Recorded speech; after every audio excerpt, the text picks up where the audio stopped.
Maombi ya kupata mke au mume mwaka huu 2026. Chukua muda huu kwa utulivu wa moyo. Haya ni maombi ya kuweka hitaji la ndoa mbele za Mungu kwa imani, hekima na utii wa rohoni. Ee Baba wa mbinguni, nakuletea watoto wako mikononi mwako wanaokuomba kwa unyenyekevu kupata mwenza wa maisha mwaka huu 2026. Wewe ndiwe Mungu wa mpangilio wa majira na nyakati.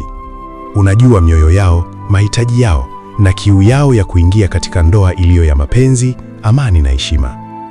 Ee Bwana, ninakuomba uwaongoze kwa hekima.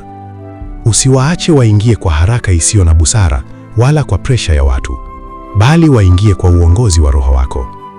Waondolee hofu ya kuchelewa, maumivu ya mahusiano ya zamani na mashaka yanayotaka kuwafanya wakate tamaa.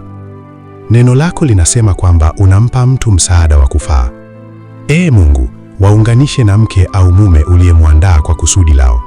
Mtu wa heshima, wa upendo, wa kumcha Mungu na wa kujenga hatima pamoja. Ondoa kila uhusiano usio sahihi, kila kifungo cha zamani na kila roho ya mkanganyiko. Ninatamka juu ya watoto wako. Mwaka huu 2026 ni mwaka wa mpangilio sahihi wa ndoa. Ni mwaka wa kukutana kwa wakati sahihi. Ni mwaka wa uamuzi wa amani na si wa maumivu. Ni mwaka wa ushuhuda wa kuolewa na kuoa kwa neema ya Mungu. Ee Baba, kabla hata ya ndoa kufunguka, wajenge watoto wako ndani yao. Wajaze upendo, subira, uaminifu na tabia njema. Wafundishe kupenda kwa hekima, kuchagua kwa busara na kusubiri bila hofu. Tunakuachia jambo hili mikononi mwako, tukiamini kwamba utatenda kwa wakati wako ulio mkamilifu.